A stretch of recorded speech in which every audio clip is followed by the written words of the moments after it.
Hello, everyone, and welcome back to The Last Pillar. I'm so glad you're here. And please, whatever you do not leave this video because today we are going to stop lying to ourselves. The truth is, you're not citizens, you're property. The government isn't your protector, it's an armed gang running a tax farm where you are nothing more than milking cows. Today, we dismantle the machine. We will demonstrate the moral perversion of worshipping the secular religion of the state, and we will prove the management of reality and the logical fallacies used to control your mind. To help us see the cage and the farmers who own you, there is no one better than Etienne de la Boissy II, founder of the Art of Liberty Foundation. He is the author of the groundbreaking works Government, the biggest scam in history exposed, and to see the cage is to live it. Etienne, it's great to have you with us. Welcome to the show. Harry, it is great to be with you and your audience. And I've been looking forward to this interview for quite some time, so I'm glad to be here. Thank you so much. Let's try first with defining what a government is, because people think that this is a mother and it's supposed to protect us and to provide us with services, and everything is basically outsourced to the government. But obviously, the government is completely something else, and I would like for you to define it, the true nature of this beast. Well, I'll give you kind of two different definitions. The obvious definition is a government is a group that claims a monopoly on violence and the ability to rule and control a certain geographic territory, where they claim that they got that ability either through a coronation. Like in a monarchy, they claim the divine right of kings, that God ordained them. Sometimes it's an election. Sometimes it's a rigged fake election.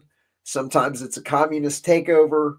Sometimes it's there's a variety of ways that governments come to power, but once they're in power, they claim this monopoly on violence. They generally disarm the populations. They demand taxes and tribute, and they claim the ability to make rules for everyone else. And if you don't follow the rules, then you get punished. And then the other definition that I would give you about government is it's a completely indoctrinated belief system. And so what I believe, and what the case that I make in the book, Government, the Biggest Scam in History, is that it's best thought of as a technique for robbing and controlling populations. And they get away with it because because there's an intergenerational organized crime system centered around banking and central banking.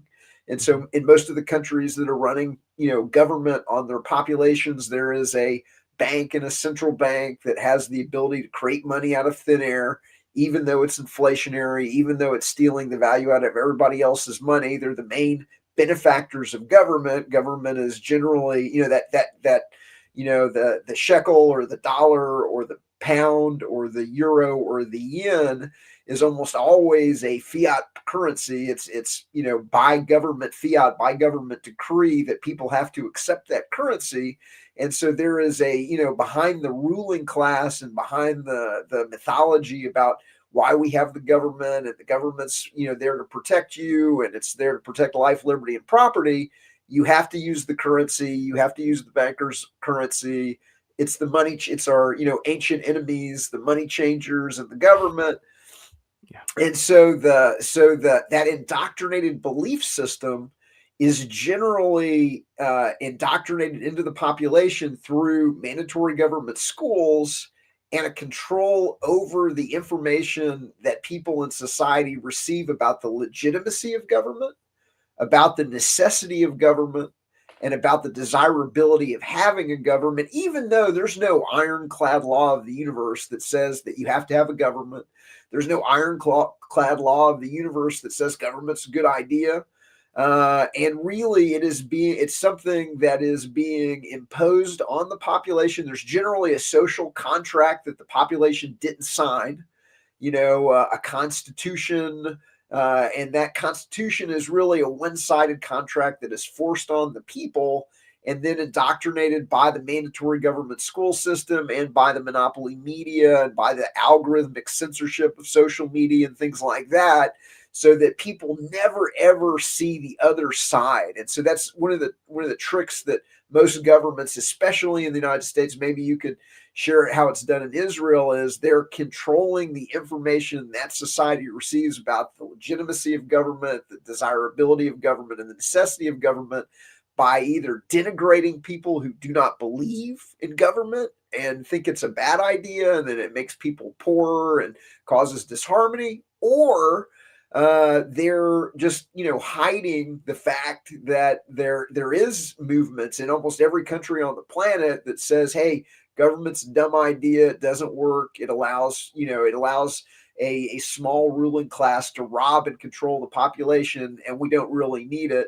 You might throw in, like some, like how you see it work in your country, but those are the two definitions that I would offer.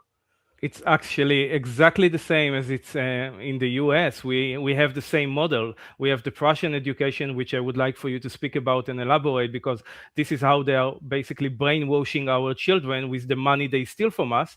And also we have the controlled media, which is basically pure propaganda. And it's creating some kind of simulacra in which people are completely disconnected from reality, and they have only the stories and narratives that they are pushing. So that's very problematic. But before we go into all that, maybe we can just describe what is the opposite objective truth of reality, which is our self-ownership, and what is property, and how we can behave as voluntary people in a voluntary society, so people can understand that there is an alternative before we demonstrate the management of reality.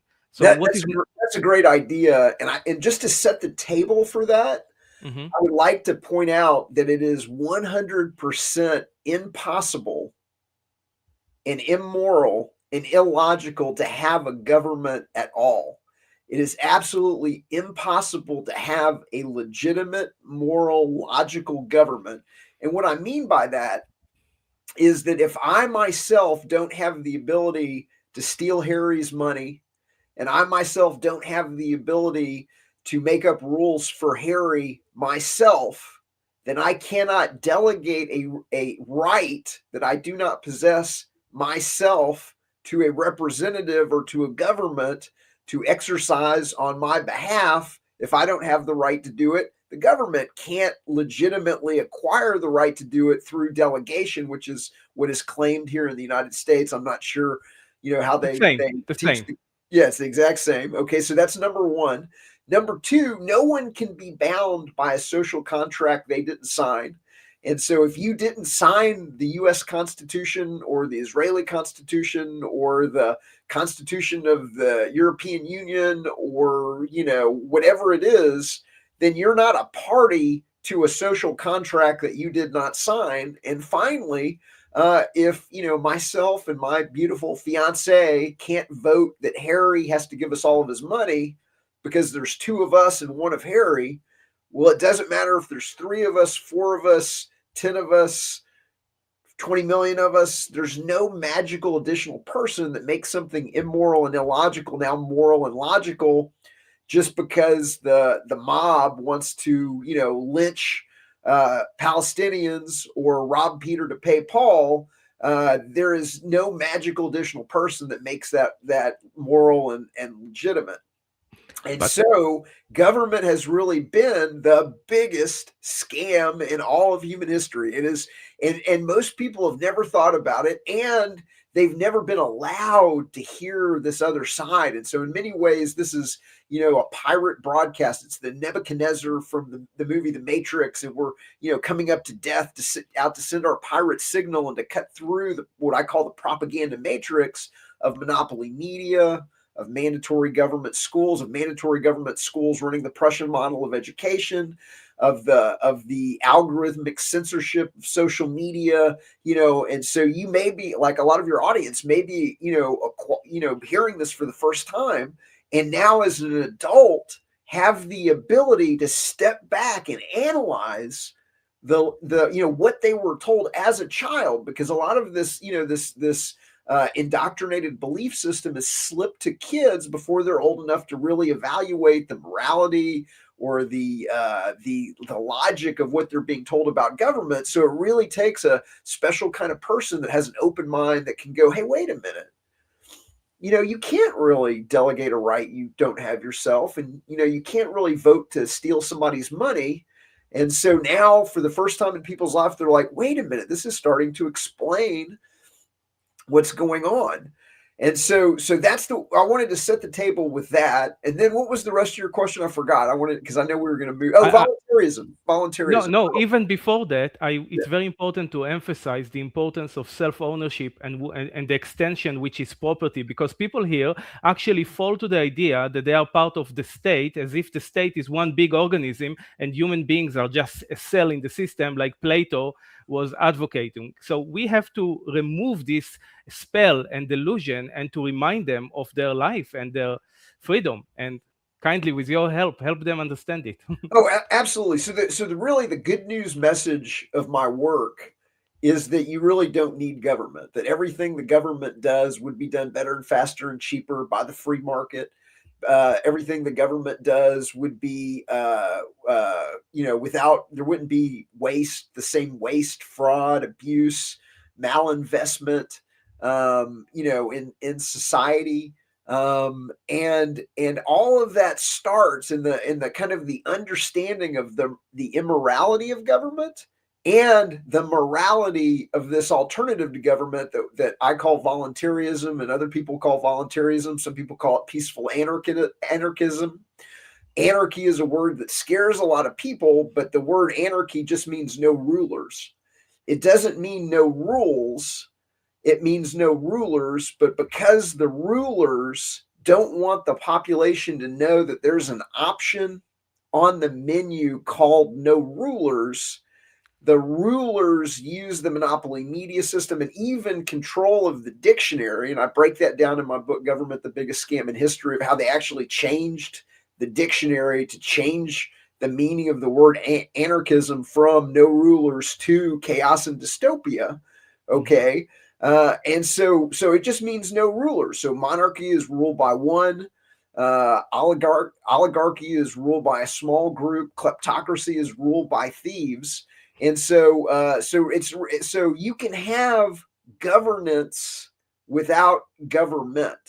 You can have everything. The one thing that people need to understand is you can have everything that the government does, all the service. So if you really think about it, the government is a provider of services, whether that service is armed protective services that they call the police, whether that service is dispute resolution that they call the courts, whether that service is protection, against foreign invaders that they call national defense, whether that service is running the post office, whether that service is running a national train system here in the United States. The government runs the worst train system in the free world. Whatever that service is, air traffic control is an example, like all of these services could be done better, faster, and cheaper by the free market. And that makes sense. And all of that starts with self-ownership. You own your body. You own your mind. That is your number one piece of property. And because you own it, you have the right to defend your life, your liberty, and your property. So you can hire a private security company to exercise that right on your behalf, because that is a right that you actually own. And because you own your body and you have the right to defend it, you can hire somebody, and that's logical, and that's moral. Now, when you dial, the private security company because somebody's breaking into your house and they get to your house, here in the United States, the police frequently claim the ability to arrest people for victimless crimes. If they come to my house and they see that my neighbor has got a poker game going on, well, that's gambling. That's illegal in many places in the United States, and they can kick in the door and they can try and arrest everybody at the poker table. Well, because you don't have the ability to tell your neighbor whether he should be having a poker game, or you don't have the ability to tell your neighbor whether or not he should be smoking a plant, or you don't have the ability to tell your neighbor whether he should be paying a woman to love him, or you don't have the ability, all of these things, you're not able to delegate a right And so the Armed Protective Service Company can't prosecute people for victimless crimes, but they can defend your life, your liberty, and property because you have the ability to delegate that, because that's inherent. Now, because you own your body, that also shows the immorality and the illogic of the state and the government, because what they're doing when they tax you is they're saying, hey, you have to work for us. In the United States, we have a thing called Tax Freedom Day, and it's in June and July, depending on what, tax bracket you're in. Okay. But essentially, we've got almost a 50% effective tax, tax on each individual when you include the income tax, when you include the hidden taxes. We got a lot of hidden taxes in the United States. So every time you get a glass of wine, every time, if you're a smoker, if you buy a pack of cigarettes or a cigar, every time you pay your telephone bill, every time you pay your cable TV bill, every time you pay your mobile phone bill, every time you get a gallon of gas, every time you buy an airline ticket, every time you get a hotel room, we got a gazillion like hidden taxes. And then we have the biggest tax that most people understand, which is the tax of inflation. And so the government is literally stealing the value out of people's money. Oh, now we have tariffs. So now Trump is very famously, putting tariffs on imported goods, which is a tax that the importer passes on to the final consumer. So we're paying all of these taxes, and it's kind of like a Jedi mind trick that Trump is doing on conservatives, making them think that the importer is paying it, which I assure you he's not. And so that Tax Freedom Day is in June or July. So every day in January, February, March, April, May, June, you're working for no money. It's a slavery system. They're forcing you to work the same as if you made them, as if they made the Israeli people or the American people pick cotton in a field for 6 months. Now they're nice enough to spread it out over the entire year, and they allow you to take some, keep some home and keep it until you have to pay the hidden taxes and everything like that. But that is immoral, because they're claiming that they own your body and the product of your labor and the product of your time. And that is slavery, no matter how you disguise it, no matter what words you use to disguise it. Yeah, I would like to push back a little bit as a devil advocate, because you spoke about the importance of the free market, and people here in Israel, some of them might think capitalism and what we have today is capitalism. They don't understand it's crony capitalism, which is completely sick and under the management of those psychopaths. Can you explain to them the difference? Oh yeah. So in a free market, in a genuine free market with genuine free people, that is what produces the most amount of wealth and prosperity, when people are allowed to pursue their own ends, when they're allowed to choose the business that they're best at, when they're allowed to choose who they associate with, and they're allowed to cooperate and collaborate. And so you can have a very dynamic economy. You can have, there's a well-recognized economic principle called spontaneous order, where order emerges out of disorder. And so you don't need to have a hierarchical top-down control of government to be able to have a very sophisticated economy. Some examples of this are like the grocery store. A grocery store is effectively coordinating the activities of millions and millions of people around the world, the people that plant the food, the people that harvest the food, the people that process the food, the people that truck the food, the people that retail, do the retail displays and do the marketing and make the packaging and make the farm implements and make the, it's an unbelievably complicated system of millions of different people, thousands and thousands of different individual jobs, with no hierarchical top-down control at all. And yet, here in the United States, we've got avocados in January, and we've got strawberries in February, and in the winter months, we've got food from 200, maybe 200 countries in the average high-end American grocery store without any kind of top-down centralization, language developed without any top-down hierarchical, control Yeah. system. The monetary system of gold and silver that produced economic stability before fiat paper currencies, before paper money, before government mandated paper money became the thing. That system, arose out of spontaneous order. Your cell phone is another example where you've got like hundreds and hundreds of components, from the Wi-Fi to the battery to the glass to the circuit boards to the chips to the software, thousands of software companies, all of them coming together, everybody being paid for their contribution to the ultimate product that produces, a supercomputer in your hand or in your pocket. No, there is, again, no top-down hierarchical control. It's all individuals, and so you don't really need government to have very, very sophisticated, economies and systems. Now, to your specific question, what was it? Remind me. I'm not sure about that, because we spoke about self-ownership and all the rest of it, and your answer to that. Maybe we can, because you explain so many things, you are like, everything is compressed, but maybe we can speak about how do Crony they. capitalism. Sorry, it was crony Yes. capitalism. So what's the difference? So Yes. in capitalism, you've got an organic, natural kind of free market. And the opposite of that is something that is known as crony capitalism or cronyism in economics. And what that is it's not a true free market.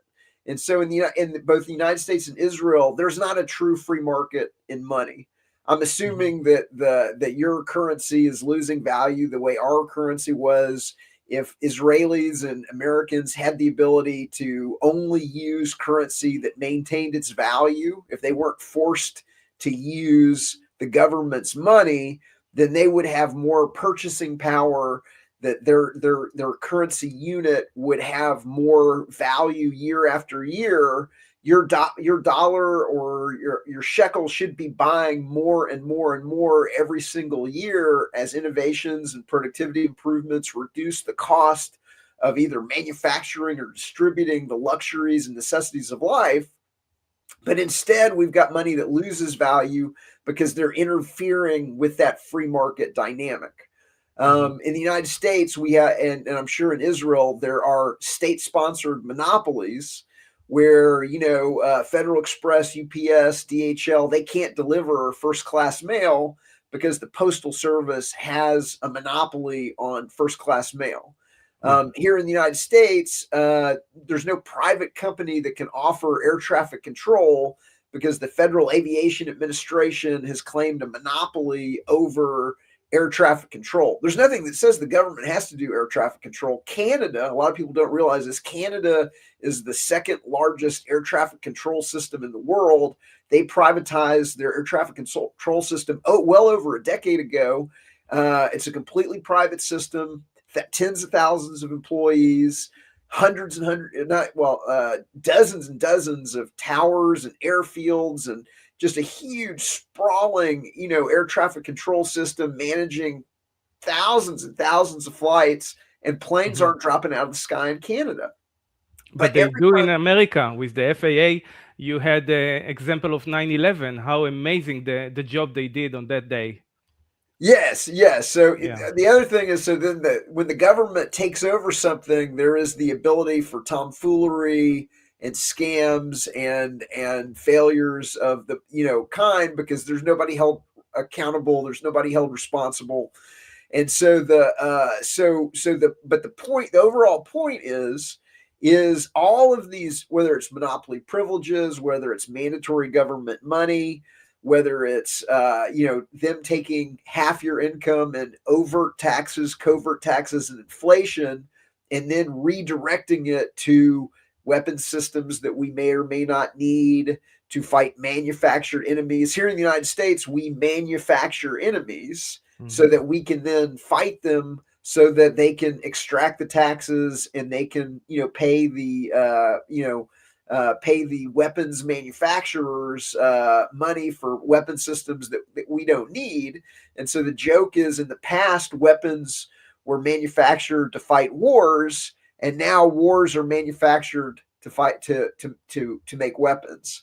Yes. And so these are some of the things that that limit the economic growth. And so it's not a free market.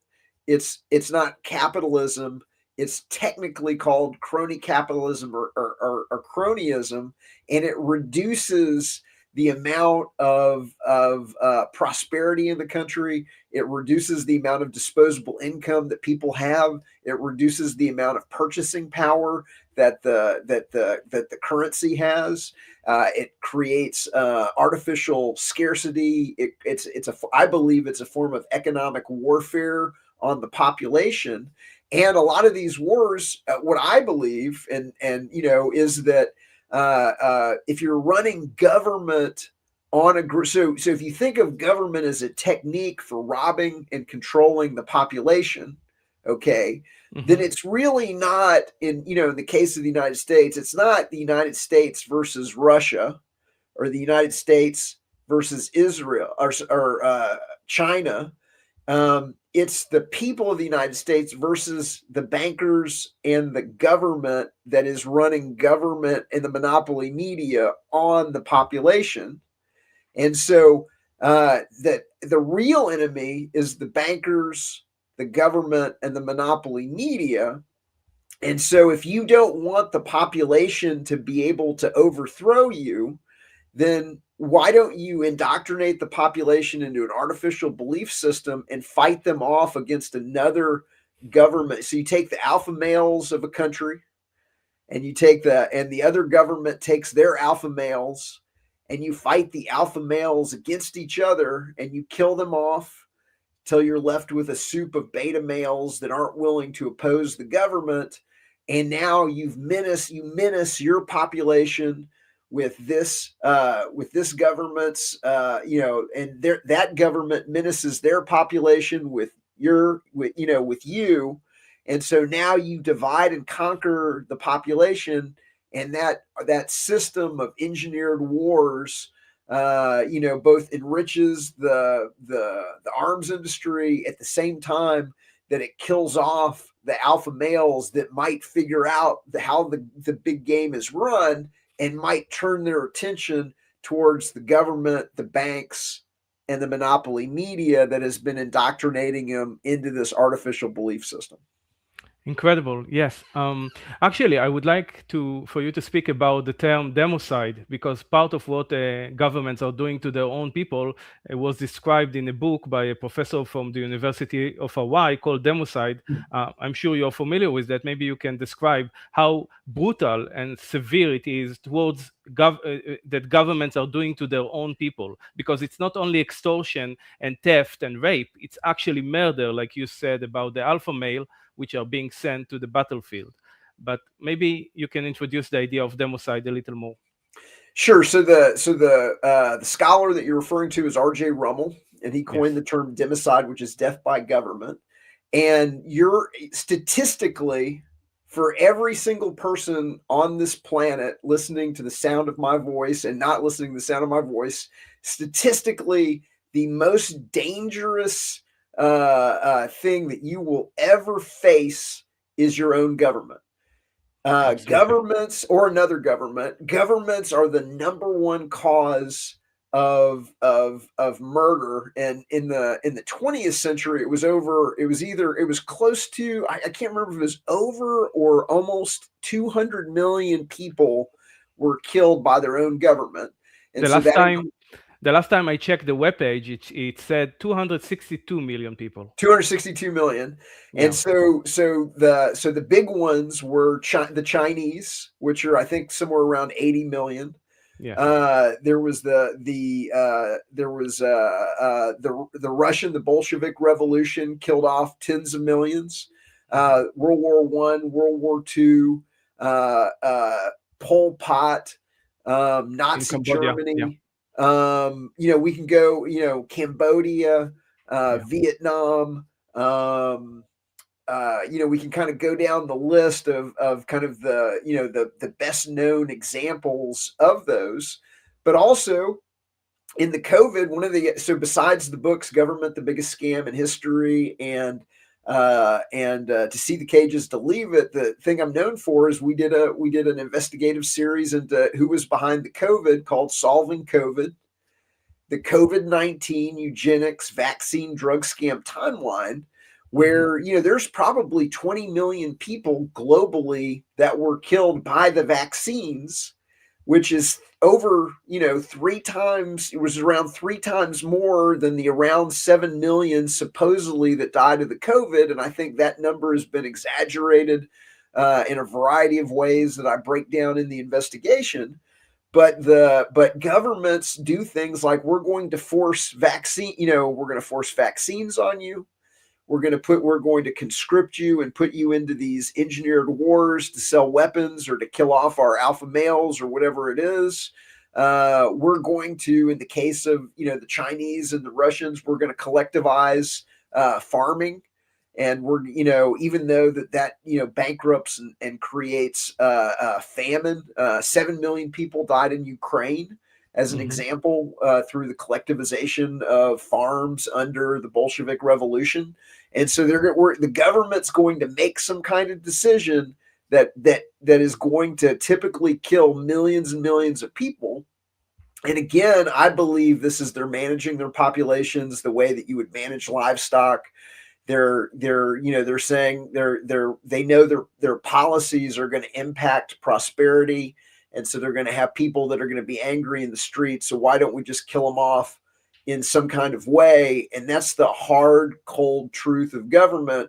And to your point, over 200 million people in the 20th century alone, were killed off by their own governments through, some of these ways that we've just discussed. So the government is the most dangerous thing to your life, even if they're presenting themselves as your protector, even if they're presenting themselves as a human rights organization.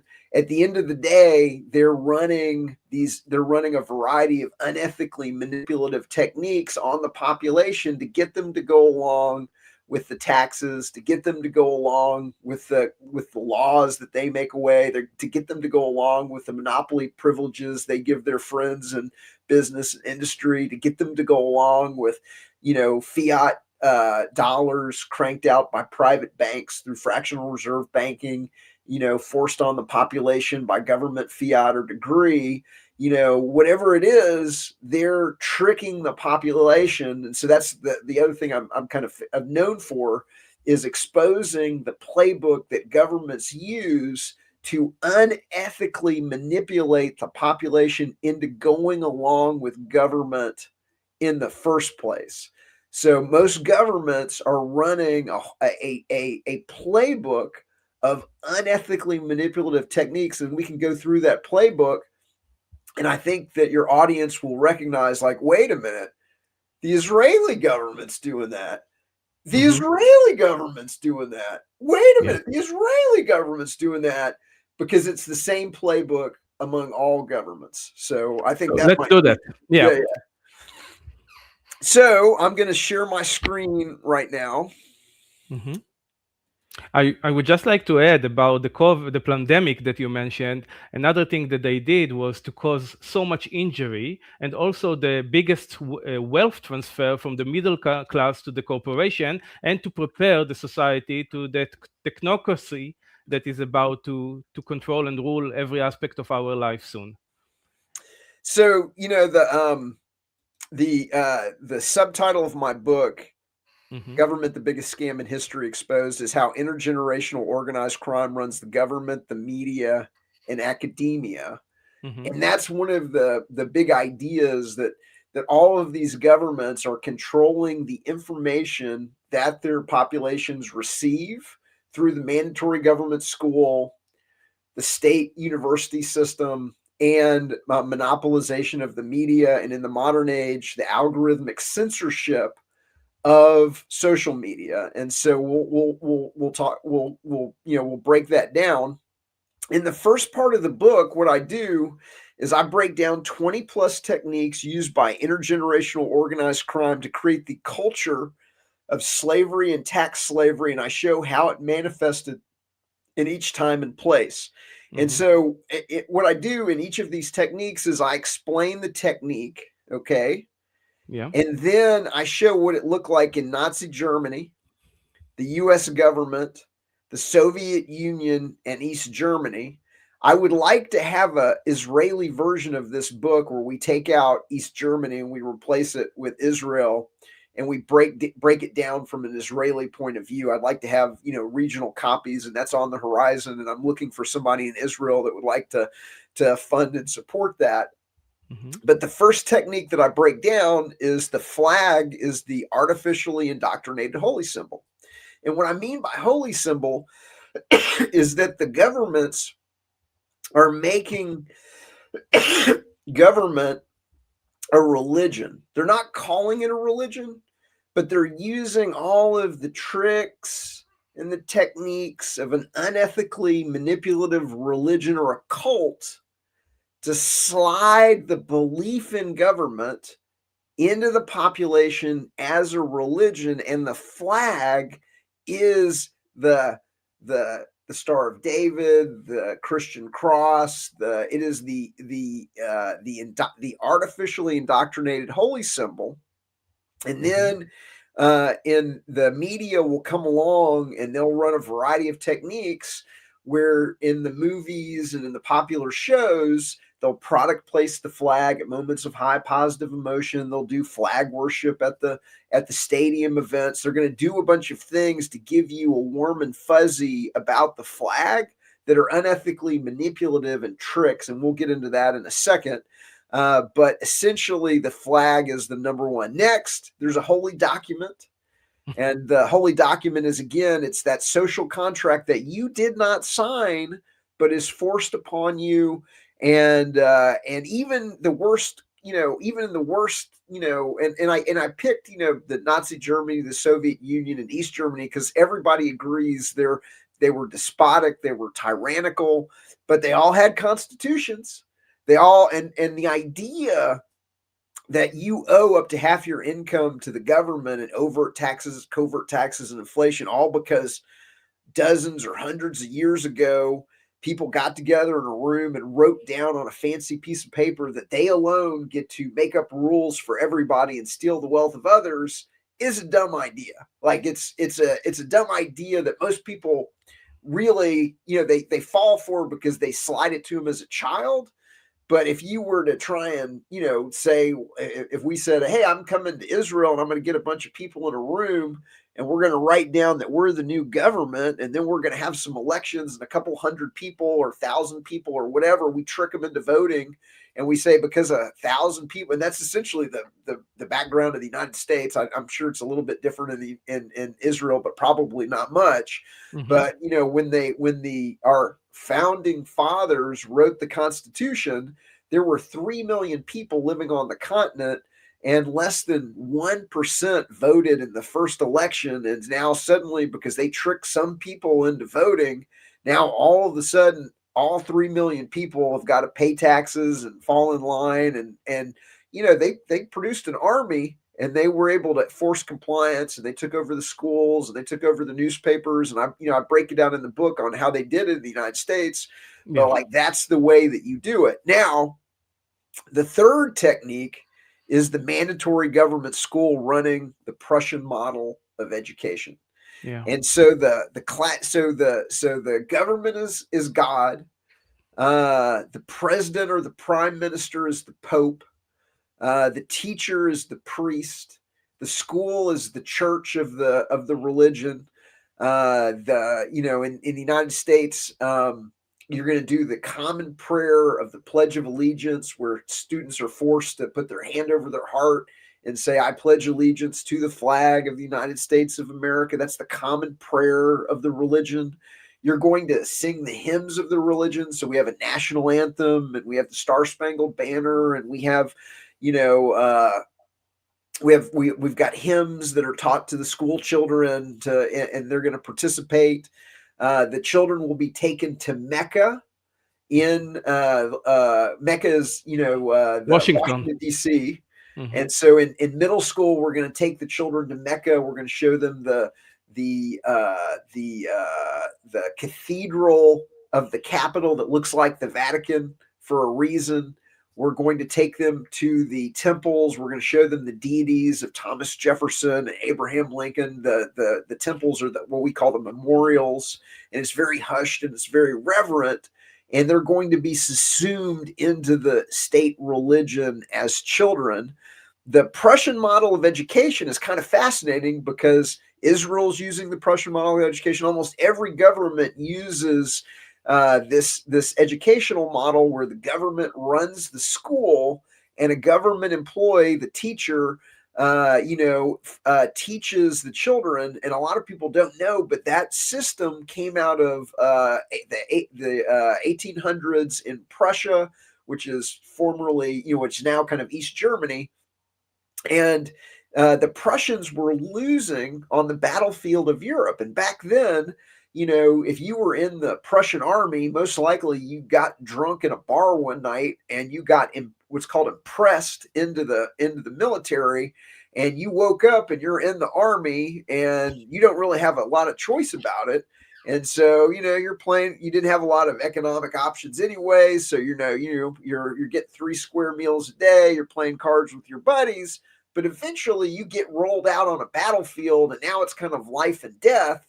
And so what ended up happening is that once they got rolled out on the battlefield, everybody said, all right, thanks for all the meals and the cards, but I'm out of here. And they would leave.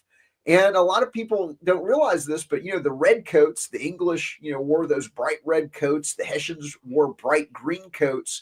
Well, part of the reason that they would dress the troops in these bright colors was so they would recognize when you were AWOL. So there was like no way for you to really easily run away because like there's a guy in the red coat or there's the guy in the green coat and he's obviously AWOL, because they would just desert so often because they didn't have a gun in the fight.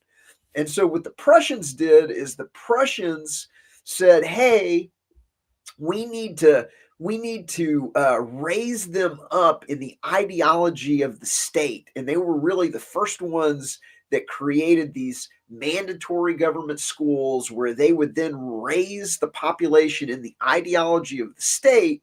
And what they found were, because there's a religious component, the statism, the belief in having a state, the belief in the necessity of having a state, the desirability of having a state, the belief on the legitimacy of having a state. That's the religious component, but there's also an obedience component. And so there's a hidden curriculum in the government school system that produces obedience to authority and submission to the government.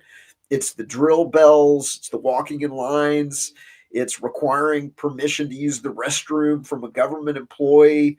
It's assigned seating. It's the warrantless searches, the ability to have your bag searched and have yourself searched at any time. It's that you can't go home. It's the public shaming. It's the collective punishment. In the United States, they use these red, yellow, green troublemaker boards. It's the association of the monopoly police and the military through the school system so that you come up thinking it's natural for the government to be in your business all the time. And so there's a whole bunch of like little techniques that nobody really thinks about that produce obedience. And so the Prussians went from having the worst army on the continent to having the best army in a generation. And the reason they were best is, number one, they would join. They were now in the religion and they thought it was their duty. And so they're going to join the military and they're going to fight. And there's an obedience component, so they would walk into cannon fire. You could order them to walk into cannon fire, and they're going to walk into cannon fire, and that's just how it is. And like that, though, so then people said, "What happened, Prussia?" And Prussia's like, and so like countries from all over the world sent delegations to Prussia. The United States sent a delegation to Prussia saying, "What happened?" And they're like, We get them when they're young. We put them in these schools and do whatever we say. They'll goose step, whatever. And so that's how all these countries came to have the exact same government school system. Yeah. Uh, I would like to remind the audience that they actually devised this system of compulsory, how do you say it, like mandatory education after the defeat to Napoleon in the Battle of Jena in yeah. 1806. And if you read the writings of the philosophers who supported this system, like Fichte and others, you can see the level of insanity in how they basically took control of our children and turned them into obedient how to say it, meat grinders in the army. So So I want to, that's an excellent point, Harry, and I want to reinforce that. And I have a quote from Fichte right here. It's not, and by the way, this is not like my opinion. Okay, this is their own writings, and so they were very open. Like, it was funny because there was no alternative media, there was no reason to hide what they're doing because nobody knew what they were doing except them. So they were very open. And so Johann Fichte, the architect of the Prussian system, said the new education must consist essentially in this, that it completely destroys freedom of will in the soil which it undertakes to cultivate in children's minds, and produces, on the contrary, strict necessity in the decisions of the will of the opposite being impossible. So we're going to destroy kids' individual will, and we're going to replace it with the will of the state. And so they were it's not a conspiracy theory. Like, you can go read their own writings. They were very specific in what they were doing. They were engineering it for a purpose. And so anyway, I just wanted to, make that. So then, and this is one I know that the Israeli people are going to understand, there is a youth program to teach citizenship, blind obedience, and state flag worship. And so there's really two different programs that are going on with the government school. There's one program that is producing taxpayers that are going to tithe, that are going to, semi-voluntarily give up their, some of their money, and they're going to turn it over to the government semi-voluntarily. It's their duty to pay taxes. I'm a proud taxpayer or whatever. But then governments require what are known as order followers.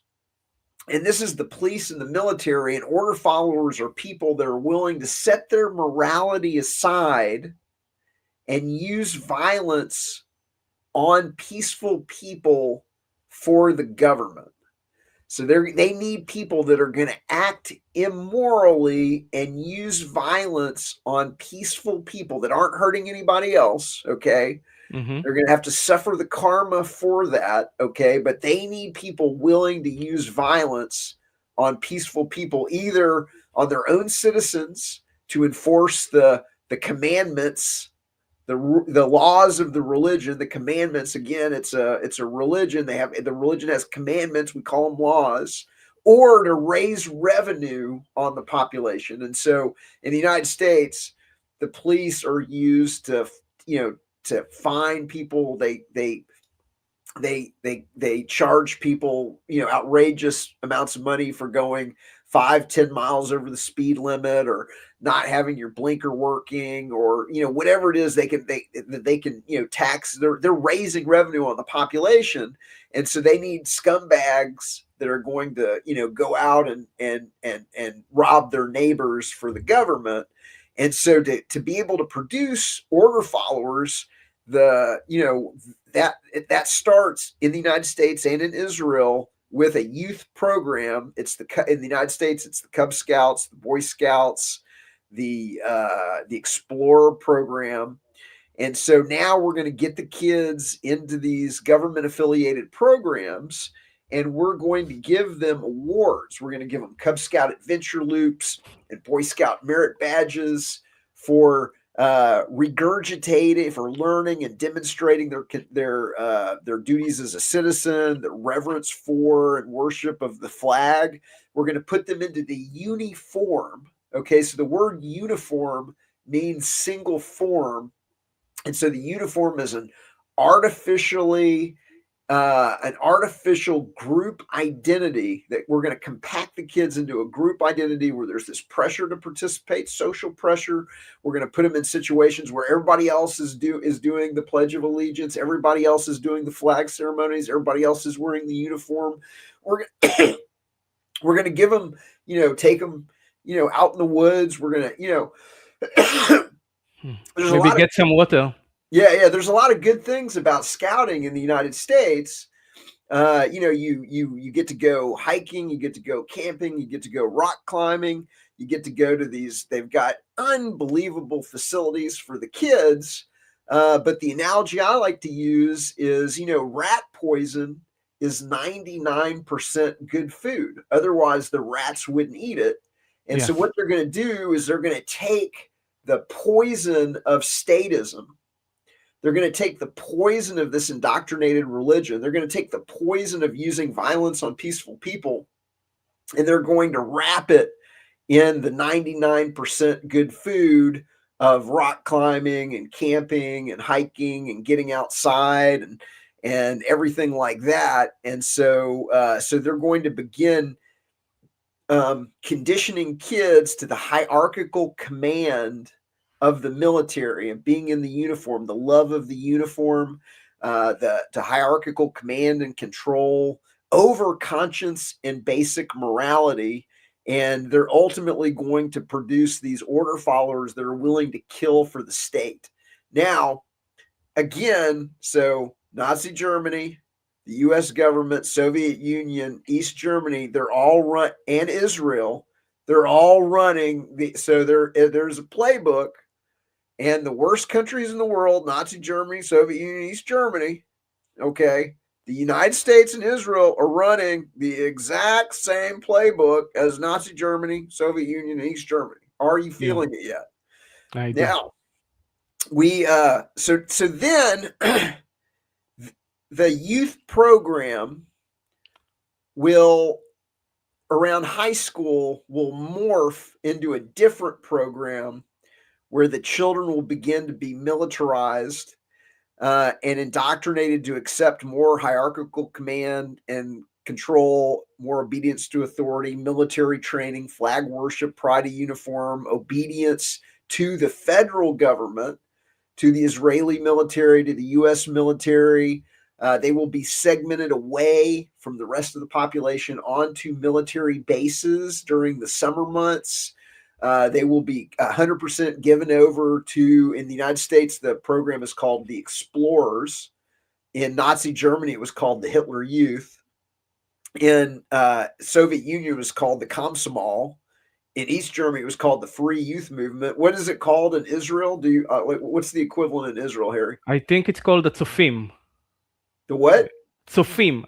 Safim, okay. Yeah. And so now we're going to give the kids guns. We're going to shave their heads so the uniform single form creates this artificial group dynamic, this engineered group dynamic. The shaving of the head also replaces your individual appearance with this artificial group appearance. It's a cult indoctrination technique. The Hare Krishnas do the same thing. The almost all cults make you wear the uniform, of the group, or shave your head, or do whatever it is. And so they're going to run these unethically manipulative techniques on the kids. In the United States, they've got 2,000 posts for law enforcement explorers. So now the kids are going to get in like little mini police uniforms, and they're going to go on ride-alongs with the police, and they're going to begin getting the kids indoctrinated into the police and the military. There's academy programs run by the FBI, the DEA, the Secret Service, the Border Patrol, military police, and others. So they're going to start getting the kids, and they're going to get them into these programs. And one of them is called JROTC. So in our own high schools, Junior Reserve Officer Training Corps, in high school, we're going to give the kids uniforms. We're going to, indoctrinate them into the, military command and control, hierarchical command and control. and we're going to integrate it into the school system. They're going to, we're going to give them monetary incentives. We're going to do, all kinds of tricks in the college. We're going to do the same thing. We're going to pay for their education. So we're going to essentially begin paying to get them into these programs. Pledges and oaths are forced on the kids. I gave you the U.S. Pledge of Allegiance. I pledge allegiance to the flag of the United States of America and to the republic for which it stands, one nation under God. But Nazi Germany had a pledge for kids. The Soviet Union had a pledge for kids. East Germany had the same thing. Does Israel have an equivalent? Yeah, of course. When you go to the army and you finish your tironut, the early stage of preparation, you have to take a vow to the flag and to the army and the nation of Israel, of course. So again, it's a playbook. Everybody's running the same thing. Now, I know this one goes on in Israel. So the military and the police are artificially glorified and celebrated. So in the U.S., the government, the propaganda system of the monopoly media, and affiliated cartel companies promote the sanctity of the military with preferred parking, discounts, priority boarding at the airport, ceremonies at stadium events. And these benefits and rituals promote militarism, so the slaves are propagandized to worship the people that are enforcing the tax slavery on them. And often those perpetrating these practices and delusions believe in them wholeheartedly themselves. And, so in the soldiers' defense, many join the military with the best of intentions and are awake to criminality, how they're being used, but they are running this game on the population. In the U.S., so every time in the book where you see this hypertext link, you can click through and you can see the scholarship and the research behind the claim. But a couple of years ago, the government was actually caught paying $53 million a year to the National Football League and to the National Basketball Association and to the National Hockey League. They were paying them to do these flag worship ceremonies. And the fact that is artificial, the fact they have to pay for it and everything, that's part of the fact that it is artificial is it's artificial. It's also being done in the movies. They push it nonstop. Oh, we're going to get to that. Oh, we're just scratching the surface.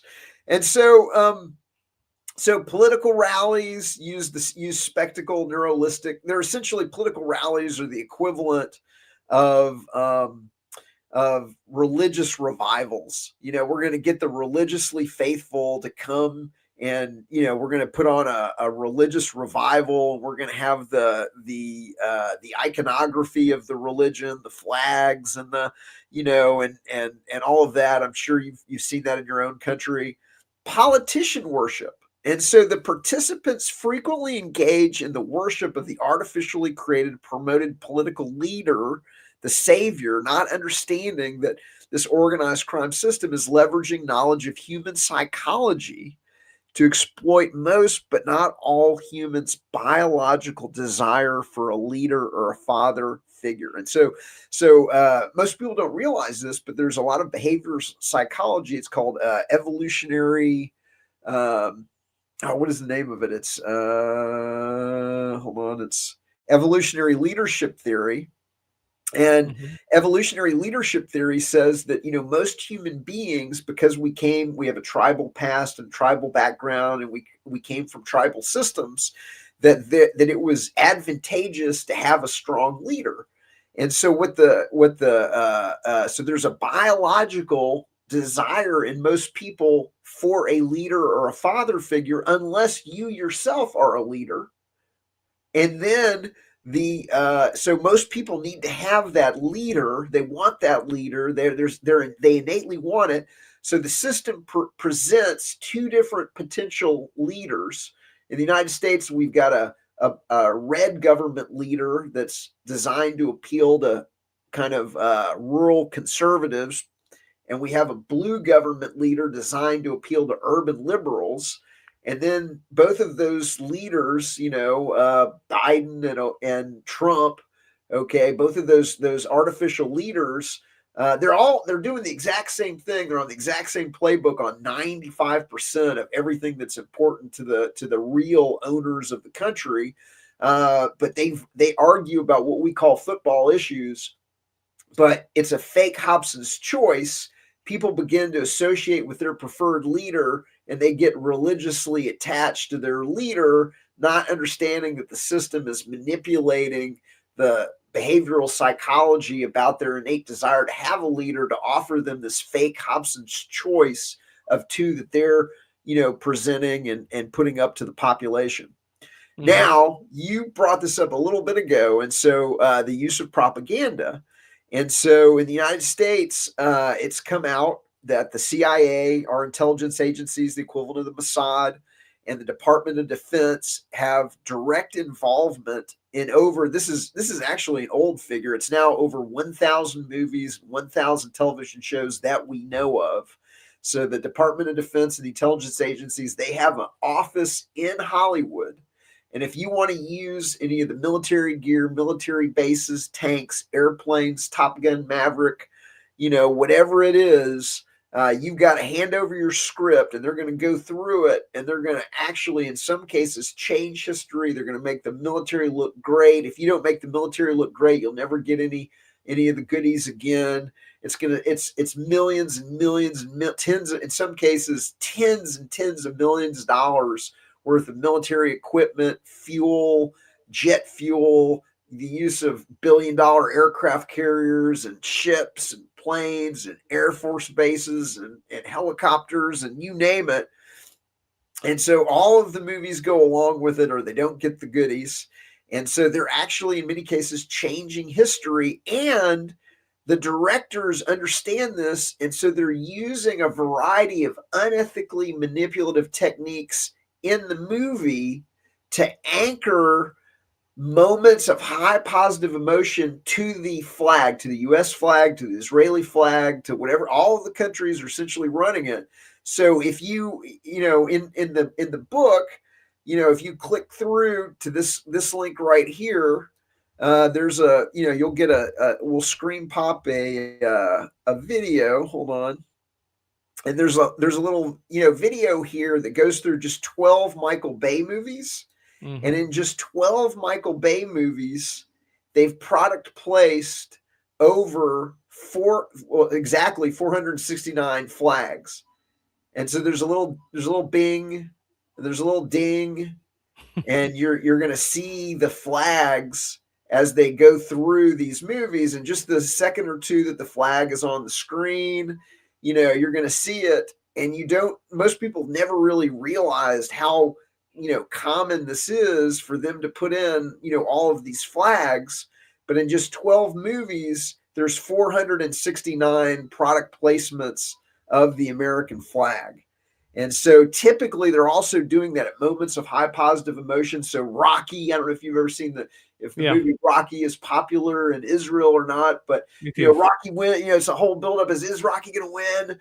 And then Rocky wins, and yes, he drapes himself in the American flag. And so that is a marketing technique called anchoring, where the propagandist, the director, will build the movie up to a moment of this high positive emotion. All of the motion of the movie, there's it all rides to this one thing. And then they're going to show you the flag, show you the flag, show you the flag, show you the flag, and they're going to anchor that moment of high positive emotion to the flag. And so then everybody has a warm and fuzzy for the Israeli flag or the American flag, and they don't know why. And they just think, and they don't realize that the governments are using these unethically manipulative tricks on them through the media. They're using manufactured news, overt or surreptitious control of publishers, editors, and reporters to create an artificial reality. And so in this system, this is a visualization that we have in the book that shows, let's just see if it'll pop here. Hold on. It's a visualization that shows that three organizations have maneuvered their members. The organizations are in the United States, the Council on Foreign Relations, the Bilderberg Group, and the Trilateral Commission have maneuvered their members into dozens and dozens of ostensibly independent media organizations. everything from the Financial Times to the Wall Street Journal, Fox News, the New York Post, Sun, Sky News, NBC News, The Economist, Time Magazine, the Times of London, the Washington Post, CNN, CBS, ABC News, Disney, ESPN, Newsweek, the Daily Beast, Associated Press, and others. All of them that are ostensibly independent, the key reporters, editors, and publishers are in these three organizations that coincidentally, Jeffrey Epstein, suspected Mossad blackmailer Jeffrey Epstein, was a member of all three of these organizations. And so they're getting their members together and they're getting their members together on a regular basis in secure facilities that have been swept by bugs. And so now, you can kind of see that, oh, well, I guess they could pull off a scam like the COVID. I guess they could pull off a scam like 9/11. I guess they could trick the population into something like October 7th or into a variety of different things by controlling, again, the information that the population receives about the legitimacy of government, what it's doing, and other things. They all use false flag events, manufactured intelligence, and lies to start wars. Again, our equivalent is 9/11. Your equivalent might be October 7th. I think you get the idea. They're all using the same bag of tricks. They all use political assassination of rivals, whistleblowers, and dissidents. And I think, knowing the history of Ragoon and others, I think Israel probably has the same, suspicious deaths among. Yeah, we do. And who are the most, out of curiosity, who's the most like ours or John F. Kennedy, Robert Kennedy? So in our case, I think the best example would be Yitzhak Rabin, the prime minister who was murdered in 1995. So people should, look into that, because the narrative is completely broken if you actually see the evidence. So again, it's a playbook. It's holding up for Israel. We political temples dedicated to the state and the deities. I mentioned that they're going to take the kids to Washington D.C. in middle school, and they're going to take them into the monuments of. This is the Lincoln Memorial. Nazi Germany had the Aaron Temple. Moscow was building the Palace of the Soviets before they ran out of money. I'm assuming that there's some temples in Israel. What's the equivalent? We have the Knesset, which is the parliament built and sponsored by the Rothschilds, and we have the High Court of Law, also paid and designed by the Rothschilds, and we even have a little pyramid on the top of it with a lovely eye, to illustrate, and even an obelisk. There is a garden outside of this High Court of Law, and there is an obelisk, a small obelisk there, just to to complete the picture. Perfect. So monopoly government fiat money that steals the value secretly for the population. So again, all of these countries and Israel, I know for a fact Israel's got a central bank. I know for a fact that you've got unbacked fiat paper tickets issued by a private central bank. And so they're, again, we're forcing the population to use our money, spying on the citizens. I know for a fact Israel is spying on its population, just like the United States is spying on us, and the Gestapo spied on Nazi Germany, and the KGB spied on the Soviet Union, and the Stasi spied on East Germany. So I know that that's going on in Israel, and I know that your population realizes it, so I won't dwell there. They all use torture as policy. So, and this is evidence of kakistocracy. And, we talked about, anarchy is ruled by no one, and oligarchy is ruled by a few, and a kleptocracy is ruled by thieves. A kakistocracy is ruled by the worst scum imaginable.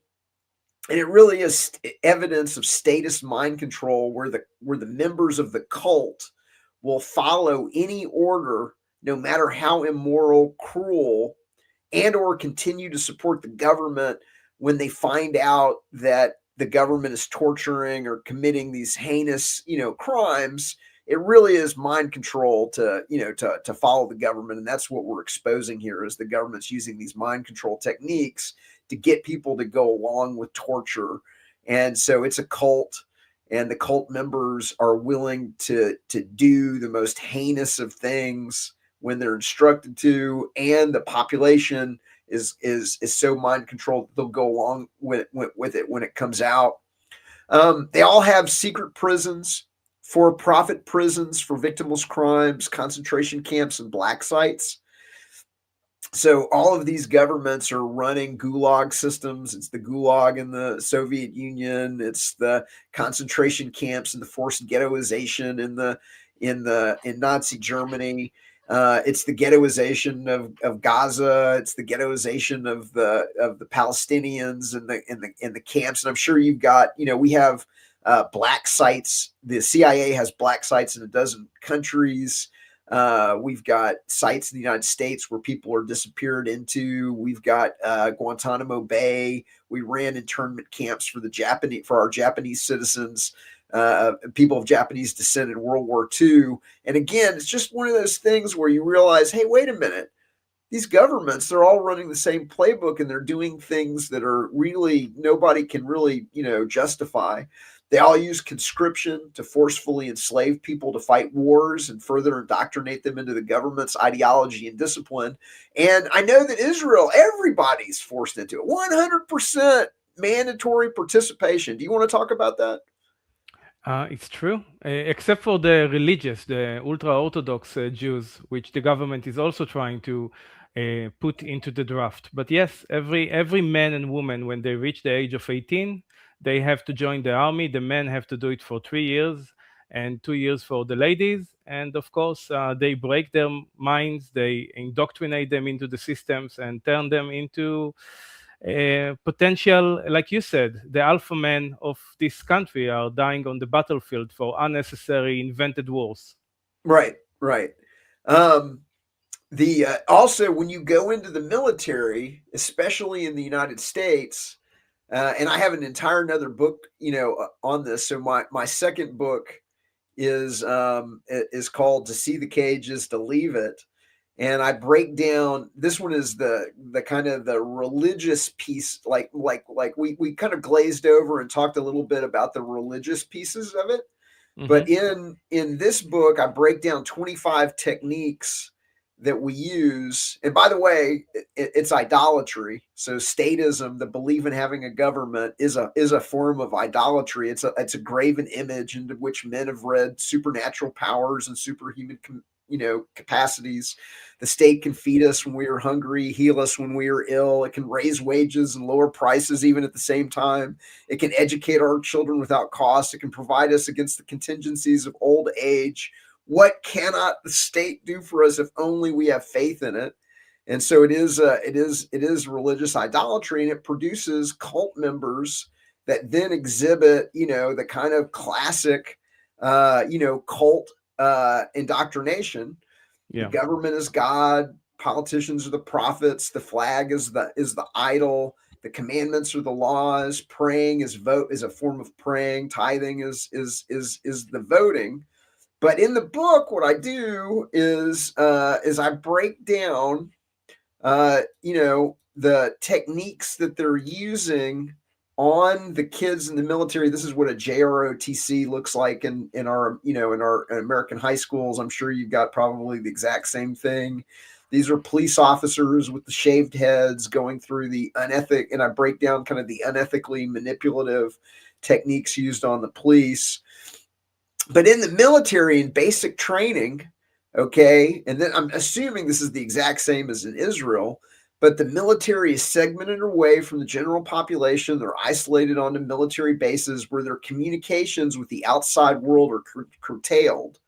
In the United States, during basic training, they are forced to undergo a variety of unethically manipulative techniques, including verbal and physical abuse, excessive stress, degradation, humiliation, sleep deprivation, isolation, and the artificial conformity of the uniform, the single form, and the shaving of the head, replacing the individual physical appearance with a group appearance, further reinforcing the artificially created group dynamic. In the United States, the military services are notorious for inciting peer pressure and collective punishment. And I don't know if you guys have this. Do y'all have the blanket party in Yeah, Israel? we have sometimes, especially in the units which are, how to say it, like the one who will eventually go to the front. Mhm. Yeah. So we have the blanket party too.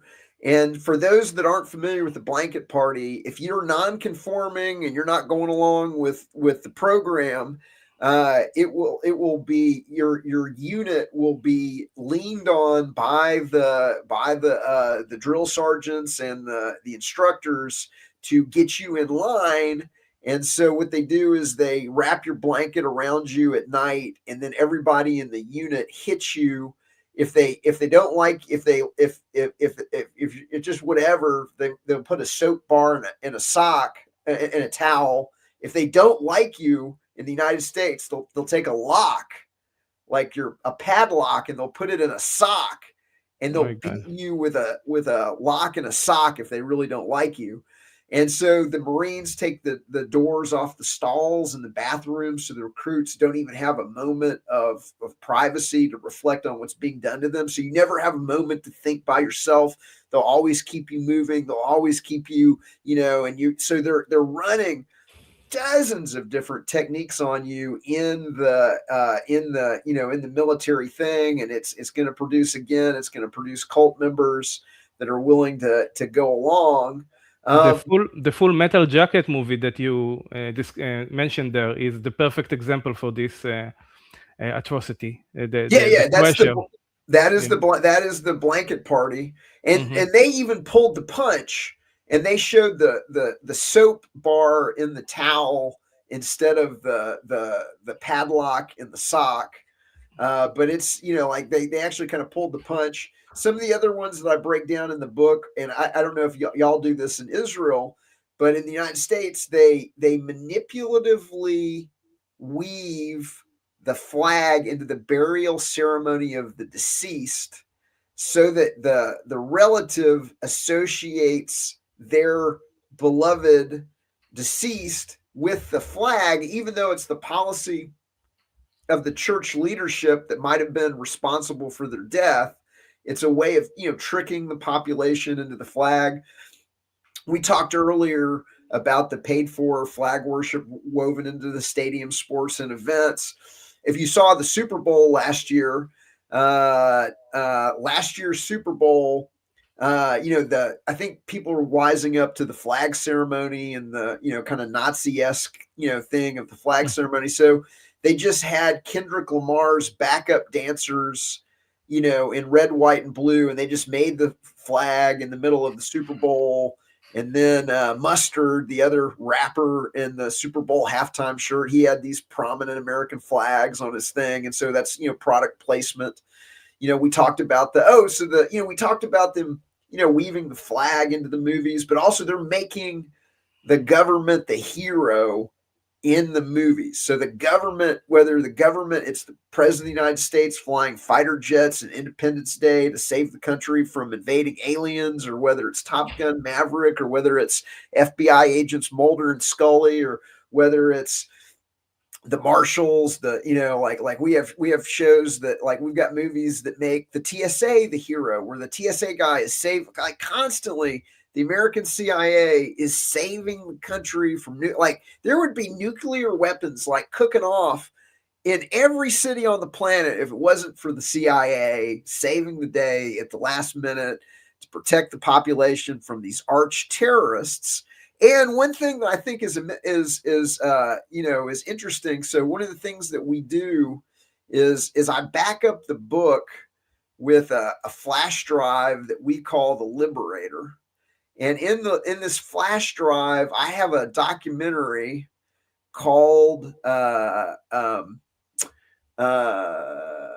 of the Arabs. Have you ever heard of this, Harry? No. So I didn't. in this documentary, Planet of the Arabs, since the dawn of movies, there have been at the time that this documentary was made, and it's probably 10 years old. It's probably over a decade now, maybe even over 15 years old. But back then, there had been around 1,000 movies that had Arab characters in the movies. And out of those 1,000 movies, okay, I think it was 30 where the Arab characters were portrayed positively. There was about 30 or so where the Arab characters were portrayed neutrally. And there was 900 plus where the Arab characters were terrorists or scum or bad or raping people or whatever. And so just think about that. 900 to 30 negative to positive. And I've always assumed it's because the Arabs don't have usury and don't have they don't loan money at interest, and they have an Islamic banking system that goes against the banking system that is ripping off the Israeli and American people and and the rest of the world and everything like that. But we back up everything in the book with this flash drive that makes all of this information uncensorable on the internet. So we talked about them making them the heroes. This documentary, Theaters of War, really breaks down what I was telling you about Hollywood controlling 1,000 plus movies, 1,000 television shows. It's a great documentary. Everything and this is my second book, To See the Cages, To Leave It. You can scan it and or screen pop it, and you can watch the the documentary and the book. Scan it if you're reading the printed book. If you're reading the EPUB, you click on it. We use subliminal programming. And so this is an example of where the government put pro-government subliminal messages hidden into a television sign-off from the 1960s. And you may have some younger people, watching. And so for you young folks, in the old days, you did not have television 24/7, 365, and the television used to go off at about 1 o'clock, 2 o'clock in the morning. And right before the television went off, they would have what's called a sign-off message, and it would inevitably be government propaganda. And what they did is, if you click through to this video right here, they were putting subliminal text: trust the U.S. government, God is real, God is watching, believe in government God, rebellion will not be tolerated, worship, consume, do not question government. So they're running these unethically manipulative things, even to the point of putting messages into the video that scroll across, fast enough so that you can't really tell them, but your brain registers it because your brain catches everything, but not enough for you to notice. We talked about anchoring the moment, the flag to moments of high positive emotion. We talked about, this is the video I showed a little bit ago, where there's 469 product placements of the American flag in just 12 Michael Bay movies, where little things going ding, ding.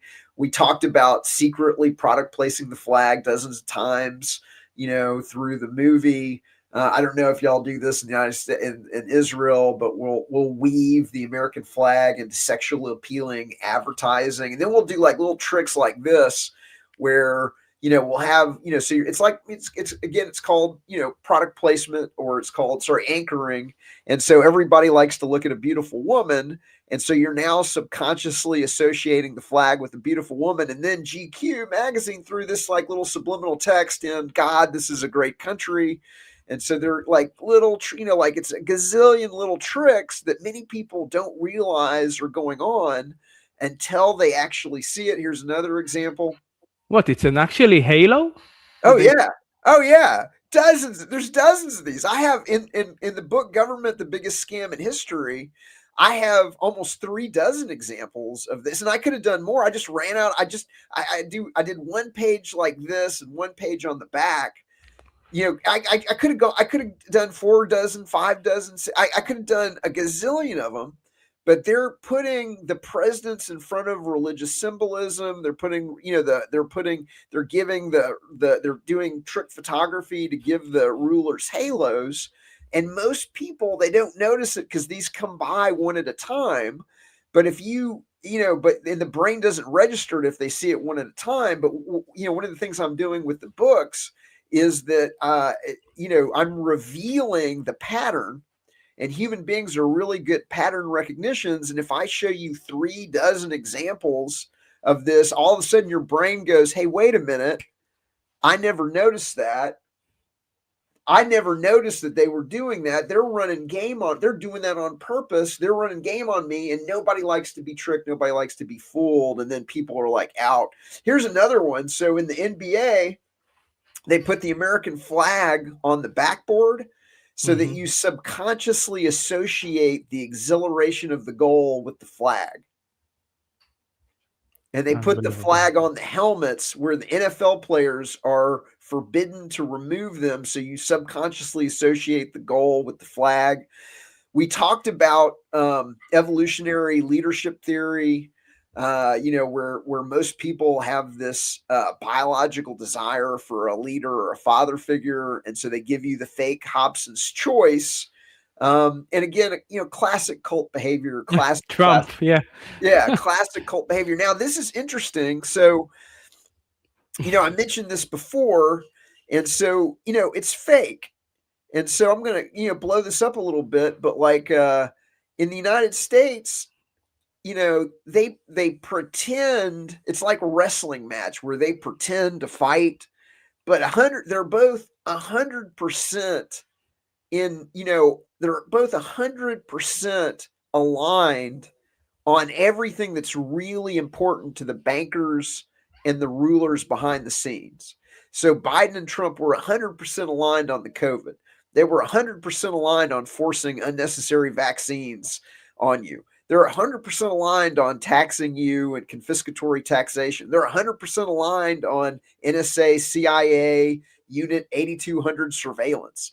They're 100% aligned on crony capitalism. They're 100% aligned on private prisons for victimless crimes. They're 100% aligned on regulatory capture. They're 100% aligned on no-bid contracts to the friends. They're 100% aligned on trillions. So I don't know if you know this, but in the United States, we're missing trillions of dollars from the defense budget.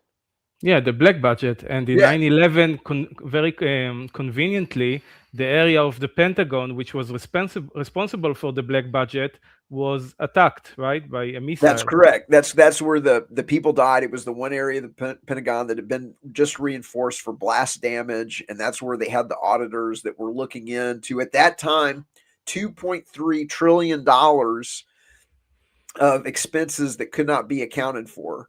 And so there was a lot of things that were accomplished in the scam of 9/11, and one of those things was getting rid of the auditors that were looking into the missing $2.3 trillion out of the Pentagon's budget. They're both aligned on fractional reserve banking. They're both aligned on handing trillions of dollars to private banks through the bailouts and the COVID bailouts. They're 100% aligned on AMA. So they pretend to be different, but really they're really exact same on all of these like really, really important things. And so one of the other tricks they do is if you say the pledge, they get ice cream stores to give kids sugar, which is a drug. It produces a sensory pleasure in the brain if you recite the Pledge of Allegiance. And that program is actually run by a Hollywood propagandist by the name of Stratton Leopold, who makes movies that glorify the CIA and the government and everything like that. And so there's all these different, like I've got 25 techniques in the book, paying the population to pledge their support to the shady Constitution. And so in the 2024 election, Pentagon, intelligence agency, and NASA contractor Elon Musk, who has received over $19 billion in government contracts and $5 billion in tax credits, was running this scam to, make people, support the shady Constitution, which we've already discussed. And so, I talked about it again, but like as an adult, if you step back and really look at the legitimacy of the Constitution. Here's a little meme I've got, sign right there, where it says we give ourselves the power to make up rules and take the wealth of others. Hmm. It's ridiculous. It's like it's Yeah. it's a dumb idea. But if you're giving out millions of dollars and you're running these games on the population, you can get people to go along with something even as dumb as like this idea. Um, I don't know if this is going on in Israel, but in the United States, in our social media, in Instagram, Facebook, X, Twitter, YouTube, they're suggesting government status propaganda. And so this is a guy that did an emotional performance of the national anthem, but they're putting that in. They're putting the statist propaganda into your social media feed, and they're in like LinkedIn and Facebook and these others, they're promoting the politicians and the controlled opposition voices. They're saying, hey, you can follow Joe Biden and see their updates, and you can follow. And so they're controlling the information that the population receives at the same time that they're suppressing and shadow banning and demonetizing authentic voices like mine, so that you never ever hear the alternative case for like what's really going on. um are also they're using a variety of techniques. One of the techniques, and a lot of people don't know this, but human beings, in addition to being predisposed to have a leader, are also predisposed to look at celebrities. And Mhm. so they did a study. Duke University took a bunch of monkeys, male monkeys. They put them in front of television sets, and they would have different images go past the screen.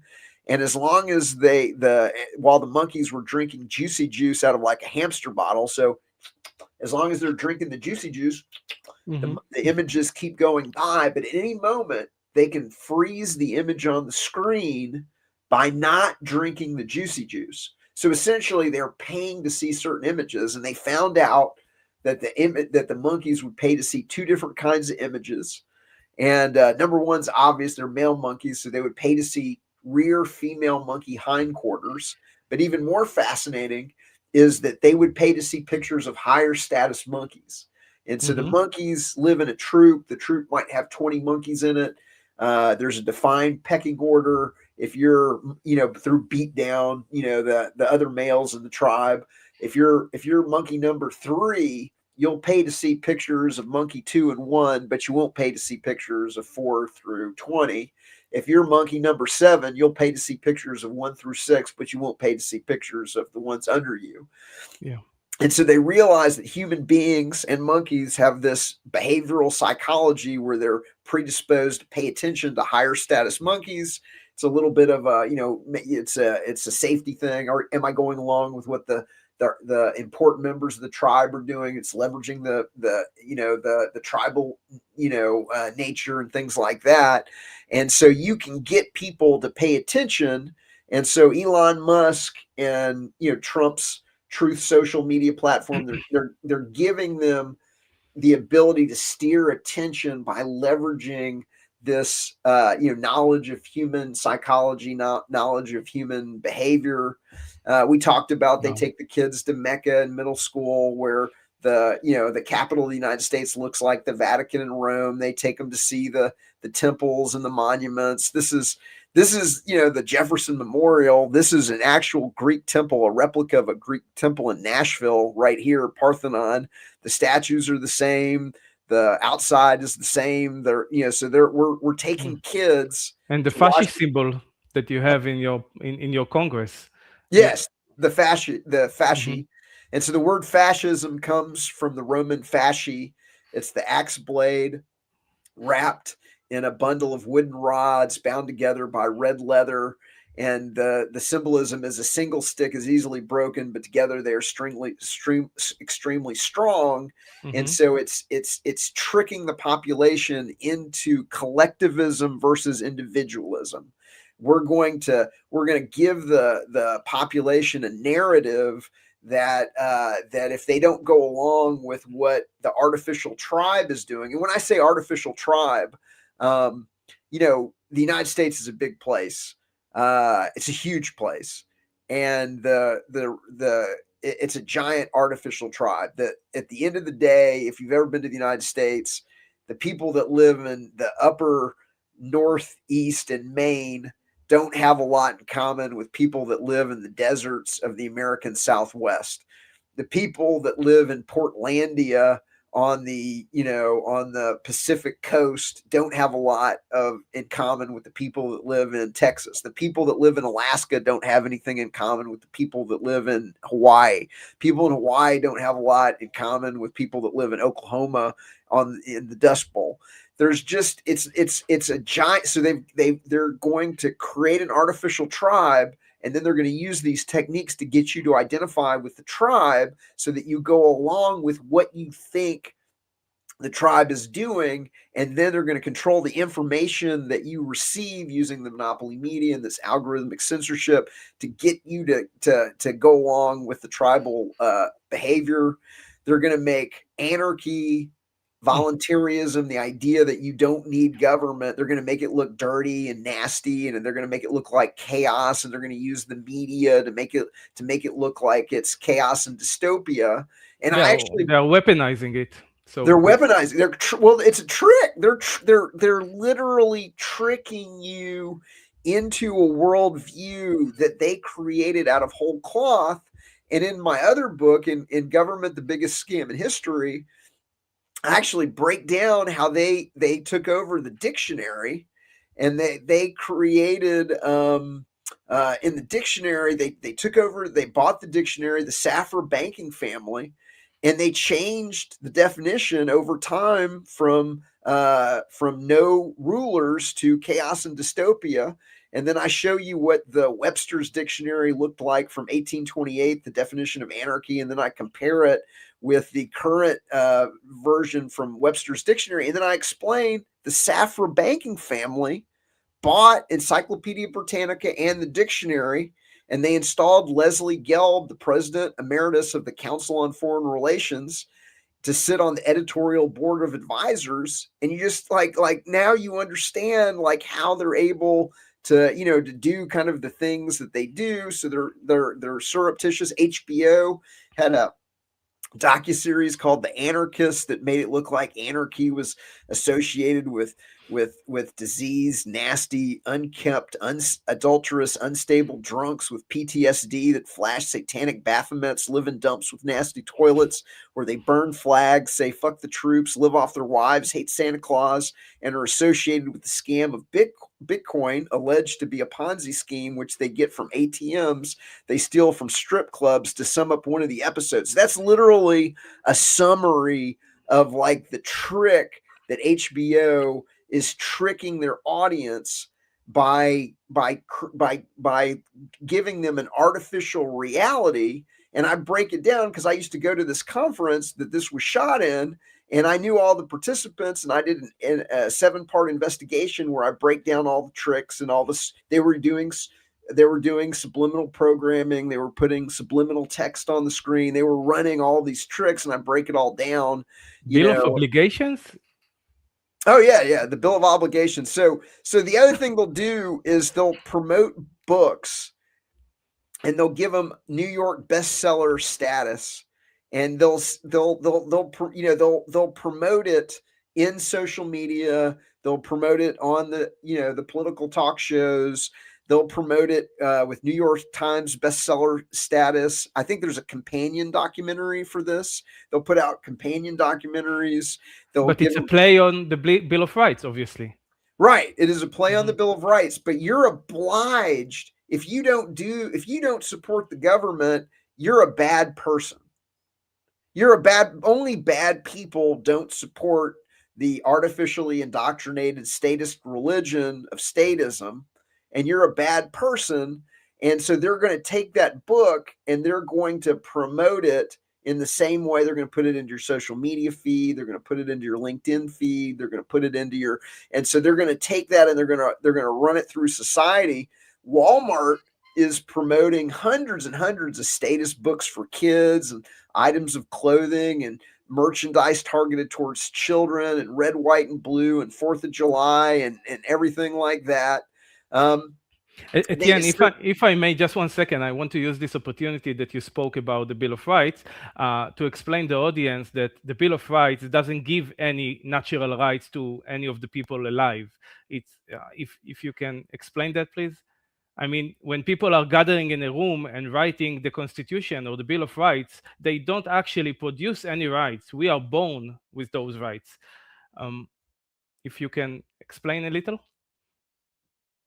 You're muted. I can't hear you.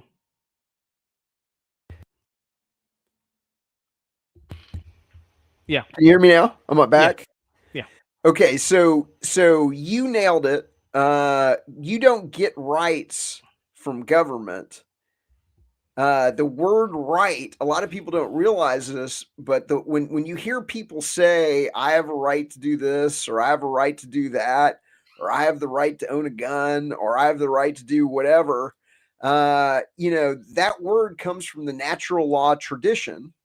And in the natural law tradition, which is the base of the golden rule, it's based in reality, it conforms to the natural world. It's an absolute aspect of nature, obvious as a self-evident truth. There's really 5 to 7 wrongs.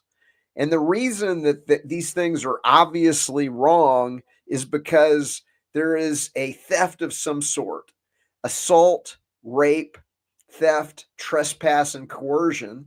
And so assault is a theft of physical safety, physical well-being. Rape is the theft of sexual choice. Theft is theft of property. Trespass is theft in your own lair. Murder is theft of life. Okay. And these are obviously wrongs. Okay. Mm-hmm. Because there's a victim. And so the word right, a right is an action that causes no harm or violation to anybody else. And so anything that's not a wrong is a right. So it's your right to do anything that you want as long as you're not harming anybody else. The non-aggression principle that my audience should learn about. Right. So most voluntarists believe in something called the non-aggression principle. And that's an ethical and moral principle that asserts that aggression is inherently immoral and illegitimate.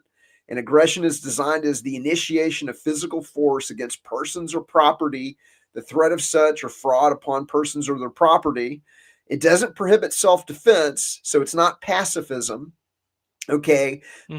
But voluntarists and peaceful anarchists and people that have done a lot of thinking about morality and about natural law rights, everything that I've said is logical and it's moral, and it doesn't require there to be a hierarchical government control. It doesn't require forcing anybody to do anything. I don't have to vote to impose my ruler over you. You don't have to vote to impose your ruler over me. And obviously rigged elections where the media's making the whole thing seem legitimate. All of it is moral. It's all logical. There's it makes sense, versus the statism is illogical, and it doesn't make any sense, and it doesn't it just doesn't It's based in violence. It's the opposite of the non-aggression principle. It is by definition. It is by definition. It is based in violence. And so that is that's really the message, is that you don't really need government. Everything the government does would be done better, faster, cheaper. Everybody would be much wealthier without government. There'd be more prosperity. There would be a lot less disharmony in our populations if there wasn't government. What I mean by that is we're constantly fighting here in the United States. The Democrats are fighting against the Republicans, especially at the school board level, because anybody that wins the school board, like if you lose the school board, you may get critical race theory forced on your kids, or you may get LGBTQ studies forced on your kids, or you may get sex education or death education, or you may get in Michigan. And in Minneapolis, you may get Islam forced on your kids. And because if the Islamists are battling to take over the school boards as well. And so there's a winner take all that has society, fighting with everybody. But if we didn't have government, and the government wasn't stealing half of everybody's money in overt taxes, covert taxes, and inflation, and they weren't stealing the value out of the money, and they weren't stealing your money for an education that you don't want, and then everybody would be able to afford the education that they want for their kids. Some people may want, nobody would get Prussian model. Most people would get Montessori or Waldorf or self-directed education or Homeschooling. Keep homeschooling or keep whatever. your children away from this vicious government. I mean, what kind of a sane parent is going to send his own children to the hands of the enemy? Only a fool lets his enemy, educate his kids. And in the United States, and I break it down in the book, and in the United States, people are pulling their kids out of these governments, out of these government schools at an amazing rate. This is the growth of homeschooling in the United States. It's over 3.5 million kids a year now, and it's just going through the roof. And so people are figuring out the government's running game on them. They're figuring out that that the government schools are using these unethically manipulative techniques on their kids, and they're pulling their kids out of the government system because the government schools are really just horrible. I mean, they're police state. They've got these metal detectors. They've got it's really bad. And so, so anyway, I break it down, and I do these very image rich books, and I help people understand the system, like how the government is running game on them. And it's kind of interesting. So people really resonate with it. And the majority of our, or sorry, not the majority, but 10% of the books that we sell are sold as what we call friends bundles. And so people are buying the books, they're realizing how important they are, and they're coming back and they're buying them in fives and their tens, and they're giving them to their friends and their family and their relatives. They put them into, donate them to libraries. We have these like little mini libraries in neighborhoods. I don't know if y'all have that in Israel, where people will send me photos of them putting copies of the books in these little mini neighborhood libraries that we have. People will use them as make them books in Airbnbs. Like if they run an Airbnb, they'll make it the coffee table book in their Airbnb. They'll leave them in Ubers. And so over 10, we're like, it's very rare to have a book that people are buying in bulk, but over 10% of the books that people are buying, they're buying them for their friends, their family, their colleagues. We just had somebody here in the United States that bought 258 copies of To See the Cages, to Leave It, and is distributing that in Western North Carolina. They started out with 41 copies to their local sheriff's department. And so, Sheriff, wow, okay. yeah, so people are going on the offensive, and giving these books to the government employees and saying, hey, understand how you've been tricked. Understand that the government is running game on you. Understand that the government is using unethically manipulative techniques so that you'll use violence on peaceful people, shoot your own karma, have to deal with the Lord, and have to explain yourself to the Lord why you hurt people, why you caused harm in the world, why you hurt other people. And so, like it's very, I'm glad to see people doing that, and I feel humbled by it, that people are using this to help other people understand the scam of government. Yeah. Before we finish, just one last question, which is important for me, because here in Israel, we have about 1 million people who are connected to the teats of the state.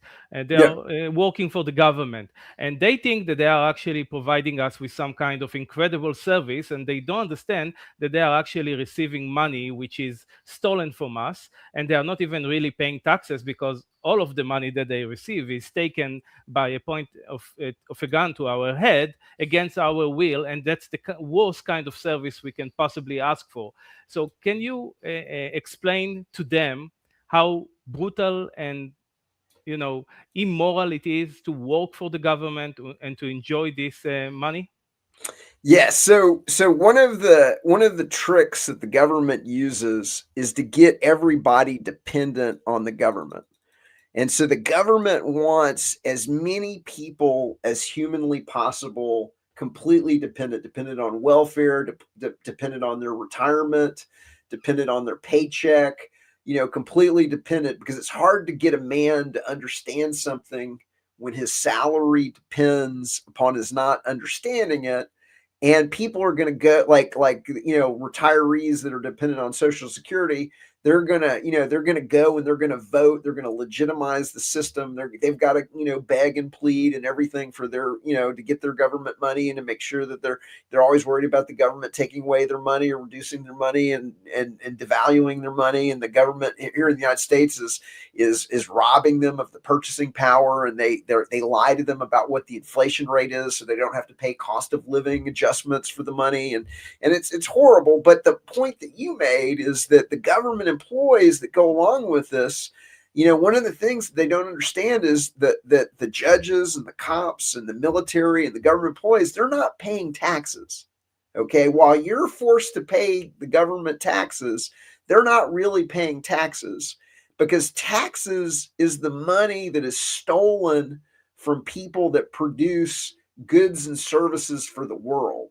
Okay, that creates a pool of money called the taxes. So those are the taxes. Government employees don't pay into that pool. They just receive the tax money stolen from others. Now, what the government does is they pretend that they're going to take some of that money out of the government employee's check, but he's not really paying taxes. He's just receiving less taxes. So government employees aren't taxpayers. They're tax receivers that just receive less taxes. And that's a stone cold truth that the government employees don't like to really hear. And like, it really, I hate to be the one. I honestly, it's a very hard job that I have to be the one to kind of explain this to people, that they've been tricked, that they've devoted their life to lie, they're robbing their friends and their family and their neighbors. And it causes strife in my life, and I don't like to do it, but somebody's got to do it, because it's so destructive. And it's the cause of war. It's the cause of these manufactured wars, and these manufactured, wars manufactured sell weapons, and the strife and the stealing and the inflation and the economic warfare against the people, and the mandatory vaccines, and the COVID, and the lockdowns, and the riots in Minneapolis. All of this is government running these games on the people to divide and conquer them. And so I'm trying to expose it. My organization is called the Art of Liberty Foundation, and we're a startup public policy organization that looks at socioeconomic problems from a principled, voluntarist standpoint of, number one, the government is illegitimate. It's impossible to have a legitimate government. And number two, that the government, especially in the United States, and I know for a fact in Israel too, is being run as a criminal enterprise. Yeah. And so it is like there is trillions of dollars in the United States. I'm sure billions and billions of dollars going out the back door in Israel to identifiable people and organizations, and no bid contracts and military defense spending that you don't need to fight wars that are being engineered with manufactured enemies like Hamas and things like that. And so we're both under the same system. And as my book points out, they're all running the same playbook. And so I'm sure that, your audience could not help but notice that the Israeli government is running the exact same techniques that the Nazi government, the Soviet Union government, the East German government, the worst governments in all of history the Israeli government is running the exact same playbook that the Nazis ran on their people, because it works. These are ancient techniques. The original Etienne de la Boissy, who I took my pen name from, He wrote about this in the 15th century. Some of the techniques he described in the 1500s are still being used today because they work, because, and so what I try and do at the Art of Liberty Foundation, what we try and do is, you can only be fooled by the magician until the population understands how the magician does the trick, and then the trick loses all the power. And so what I'm trying to do is I'm trying to show people how the magician does the trick so that they can't be fooled, so that they're not tricked and they're not chumped and they're not fooled. Yes. Actually, as crazy as it may sound, government doesn't even really exist. It's just a terrible, vicious idea in the minds Yeah. of people. People exist, the building exists, the ritual and the participation in this insanity exists, but the government is a delusion, a crazy superstitious. It is. So, It's the most dangerous superstition, and it's a completely Larkin, yeah. indoctrinated belief system. So Mhm. nobody's ever born thinking that you ought to have a ruling class and that you ought to be pledging your allegiance, and you ought to, like it's 100%. They're putting you into a mandatory government school, or if you, like in the United States, you can go to a private school, but all the private schools have to teach the exact same thing with respect to government, or you don't get accredited. You don't get your accreditation, so that you can't be a school if you don't teach what the government does. And so even if you go to a private school, they have to teach the exact same thing. And it's 100% artificially indoctrinated belief system by the people that are stealing half your money in overt taxes, covert taxes, and inflation, brought to you by the bankers at the top of the system that create dollars out of thin air using fractional reserve banking. And they bought up the media and the social media and the search engines and the AI, so that those systems are not going to tell you that the whole thing is illegitimate. You've got to think about it for yourself. You got to step back and you got to analyze what you were told as a child about the legitimacy of government, the necessity of government, the desirability of government, and say, do I really believe that? Is it really true? Can you have a government? If there were 10 people on an island, could 6 people through a constitution or a vote or whatever actually get the ability to rule and control the other 4? Or is that whole idea immoral and dumb and just something that they slipped to me when I was a child? So basically, the final thing is that the solution is to understand all that you taught us, because the battlefield is the war between our ears. And as soon as we understand all that you imparted to us, that's the end of it. That's the end of the government and the belief in authority, the false belief in authority. Yeah, so the final thing, and then I got to hop. But the good Yes. news message of my work and what we do at the Art of Liberty Foundation is we call it the one-way revolution. So once people realize, that the government's illegitimate, you can't have a legitimate government, and that the government is running game on them, a kind of pimp game. And a pimp is somebody that runs unethically manipulative tricks on women to get them to turn over some of their money to him. Okay. And so the government is running unethically manipulative techniques on the population to get them to semi-willingly turn over some of their money. So it's kind of a pimp game. When you realize the government's running pimp game on you, most people, they're out. They're like, I didn't know that was going on, but now that I know that's going on, I'm not supporting that anymore. I'm not participating in that anymore. I'm not saying the Pledge of Allegiance. I'm taking my flag down. They had me. And I'm no different. They had me hook, line, and sinker. I was a Cub Scout. I was a Boy Scout. I was going to go into the U.S. military. I went down to a recruiting station and I took the AVSBAD test to get into the military and everything. And they had me hook, line, and sinker until somebody explained it to me.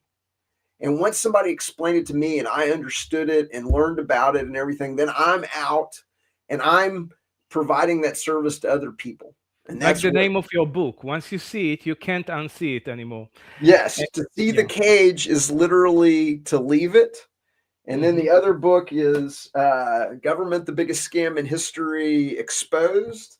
And then I mentioned we back everything up and we make it uncensorable, because one of the things the government's doing is that they're making things disappear off of the internet. And so we back everything up, all the evidence of government illegitimacy and criminality, everything, all the scholarship, all the videos that I showed you. So in case they disappear off the internet, you just take that and you slide it into any USB drive. And now you can browse it, you can keyword search it, you can get all of the videos and documentaries and books that the government's making disappear, and you can make sure it doesn't go anywhere. And once you have one of these, you can make copies for your friends. So we even have these labels where you can buy these for like $3 a pop on eBay, and you can make unlimited copies of all of the books, everything for your friends, your family. It's a way of decentralizing resistance. It's a way of making it easy to resist the organized crime government. And that's kind of what we do. We make it easy for people. We make it easy for people to understand, and then we make it easy for people to resist. Incredible work. Thank you so much for what you're doing. Just remind my audience about your homepage and your Substack, and so they will know how to follow and support you. You can find most of my writings for free at artofliberty.substack.com. You can find the Art of Liberty Foundation at artofliberty.org. You can get the book Government, the Biggest Scam in History, and see all of the amazing reviews at government-scam.com. And you can get the brand new book at seethecage.com. Amazing. For me, you are the real hero and not the people on the battlefield. This is the real battlefield. And thank you so much for what you're doing. Yeah, Harry, you too, man. It's thank you for what you're doing. This is how we're going to win. And thank you for doing what you're doing in Israel. I'm trying to find somebody to translate to See the Cage is to leave it into Hebrew. So if any of your audience wants, please reach out to me. We've got a thing that makes it very easy for you to translate. We've got translations coming up in Latin American Spanish, Castilian Spanish, German, Greek, French, but we'd love to have Hebrew. So please, if any of your audience would like to help us with that, please reach out to me. Of course. So thank you very much. And with your permission, I will end this fantastic recording. Thank you. Thank you.